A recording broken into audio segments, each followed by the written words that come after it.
바이에른 뮌헨이 김민재의 매각을 최종 확정하며 2년간의 동행을 마무리한다는 소식이 연일 보도되고 있습니다.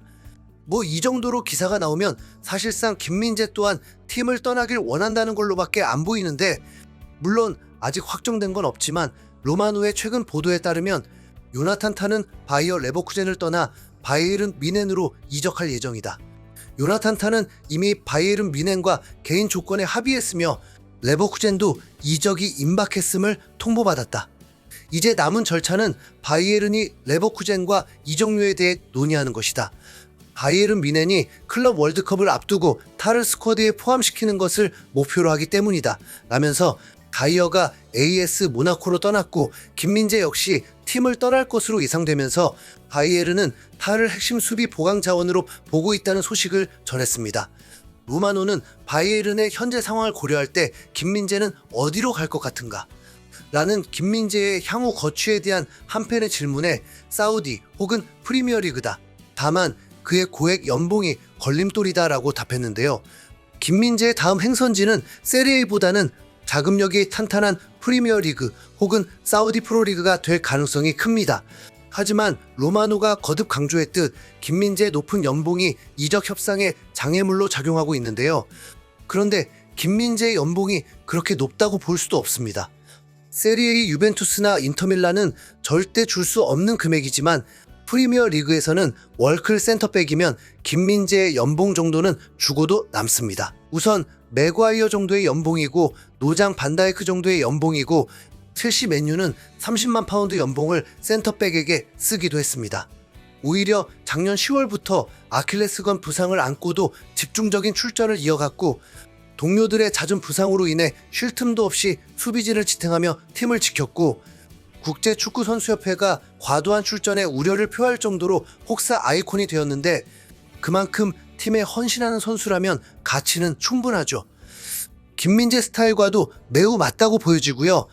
독일 매체들은 이미 확정하듯이 이적설을 쏟아내고 있었는데 빌트의 크리스티안 팔크 기자는 김민재는 이번 여름 방출 후보 중 하나다. 그는 매력적인 제안이 있다면 팀을 떠나는데 주저하지 않는다. 뮌헨에서의 비판을 깊이 받아들였다고 전했는데요. 김민재는 계약 기간이 2년이 더 남았기 때문에 본인이 인터뷰에서 떠날 이유가 없다고 한 말이 사실일 수도 있습니다. 솔직히 김민재, 타, 우파메카노 3명을 데리고 있어도 김민재가 경쟁에서 뒤질 리도 없다고 봅니다. 그냥 김민재 깎아내리기 바쁜 것뿐이죠. 하지만 김민재가 이미 뮌헨에서도 우승컵을 들었으니까 굳이 미련을 둘 필요도 없죠. 만약 비르츠를 영입을 했다면 뮌헨이 챔스 우승도 가능하기 때문에 김민재가 뮌헨에 남는 게 더 좋을 수 있다고 보지만 비르츠가 리버풀로 떠난다는 기사들이 나오고 있는 만큼 그렇게 전력 보강이 커 보이진 않습니다. 김민재는 시즌을 통틀어 보면 정말 저평가됐던 센터백입니다. 우파메카노와 함께 콤비를 이룰 때는 군더더기 없었습니다. 나폴리에서도 라흐마니와 콤비를 이룰 때 아무 문제가 없었죠. 그럼 우파메카노가 부상당할 때 비슷한 스타일의 파트너가 있어야 호흡 맞추기가 수월한데 전혀 다른 스타일의 선수와 함께 라인을 올려야 하니 얼마나 생각이 복잡해지겠습니까?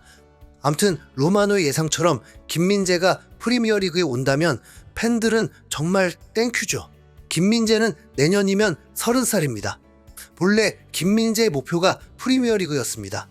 그런데 그 프리미어리그를 전성기 지나고 나서 간들 뭐 하겠습니까? 지금부터 딱 2에서 3년은 김민재가 센터백으로서 전성기를 보낼 수 있기 때문에 프리미어리그 이적하기 딱 좋은 상황입니다.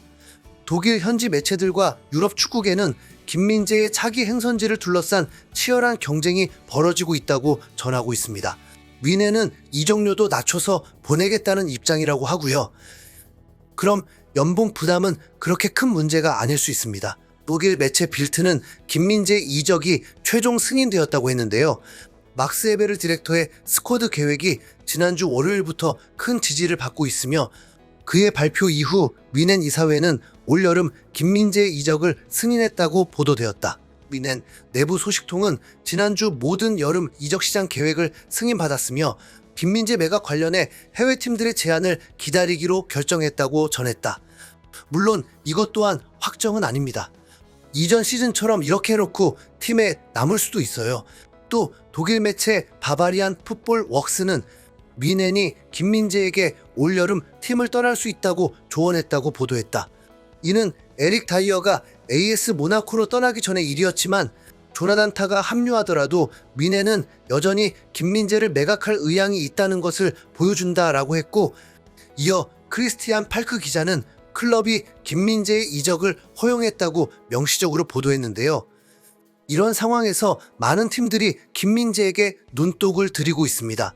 원풋볼은 김민재가 프리미어 리그를 포함한 새로운 리그로의 이적을 고려하고 있으며 첼시와 뉴캐슬이 김민재의 에이전트에 연락하여 관심을 표명했다고 보도했고, 첼시는 김민재의 에이전트와 접촉했으며 지속적으로 일관된 관심을 보이고 있다고 전했는데요. 그러나 첼시는 먼저 본머스의 딘 후이센 확보를 우선시하고 있는 것으로 알려졌습니다. 스카이 스포츠에 따르면 첼시는 김민재에게 관심이 있지만 프리미어리그 라이벌인 본머스에서 딘 후이센을 먼저 영입하려고 한다. 이는 첼시의 수비진 보강 우선순위를 보여주는 대목이다라면서 김민재 외에도 여러 수비수들을 노리고 있다는 소식을 전했죠. 뉴캐슬 또한 김민재 영입에 가장 적극적인 모습을 보이고 있는 클럽 중 하나입니다. 영국 매체 풋볼 인사이더는 뉴캐슬 유나이티드가 김민재를 영입하기 위해 작업 중이라고 전했으며, 에디아우 감독이 챔피언스리그 출전 가능성을 놓고 선수단 보강 필요성을 강조했다고 보도했습니다. 자, 그런데 이제 뉴캐슬이 챔피언스리그 진출이 확정이 됐거든요. 뉴캐슬이 2년 전에 최초로 챔스에 진출하고 경험을 해봤는데 예선 탈락을 했습니다. 왜 탈락했을까요? 바로 스쿼드입니다. 챔스까지 병행하면서 리그 성적까지 맞추려면 팀이 훨씬 강해져야 한다는 걸 경험했습니다. 그냥 감독의 로테이션 역량뿐만 아니라 주중에 더해지는 경기에서도 경기력이 떨어지지 않고 선수층이 두터워야 한다는 건 확실합니다. 뉴캐슬은 챔스 진출하고 리그도 8위로 추락하면서 망해버렸습니다. 토트넘을 보세요. 유로파리그 우승 위에 리그를 망쳐버린 거.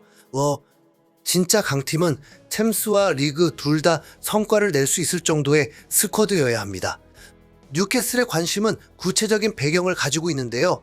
영국 뉴캐슬 툰스는 뉴캐슬 유나이티드가 여름 이적 가능성을 앞두고 바이에른 뮌헨 수비수 김민재의 에이전트와 접촉했다고 보도했고, 맨체스터 유나이티드 수석 스카우터 출신 믹 브라운은 뉴캐슬이 노리는 선수 중 내가 들었던 이름은 김민재다. 좋은 영입이 될 것 같다며 긍정적인 전망을 제시했습니다. 뉴캐슬 측은 김민재의 능력을 높이 평가하고 있는데요. 김민재는 세리에A와 분데스리가에서 뛰며 침착함, 공중볼 우위, 그리고 엘리트 수준의 경험을 제공할 수 있는 선수다. 후방에서 편안하게 플레이한다.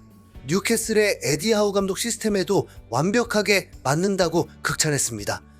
팬들의 반응을 보면 맨유나 토트넘은 절대 안 왔으면 하는 바람이더라고요. 맨유는 재건되기가 쉽지 않아 보이고 토트넘은 실제로 로메로가 떠날 상황이기 때문에 토트넘 자체를 정말 싫어하는 사람이 적극적으로 대응해서 그렇지, 로메로 대신 김민재라면 나쁘지 않은 것 같은데요. 그냥 개인 생각일 뿐입니다. 김민재가 프리미어 리그로 이적해서 우승하려면 리버풀밖에 없습니다. 리버풀이 김민재를 영입하면 정말 대박이 되는 건데 왠지 그건 이루어질 것 같지가 않고, 김민재가 뉴캐슬 정도로 가면 개인적으로는 대만족일 것 같은데 여러분은 김민재가 어디로 이적했으면 좋겠는지 댓글 남겨주세요. 민재야, 프리미어리그로 오라. 시청해주셔서 감사합니다. 이상 흰수염 고래였습니다. 감사합니다.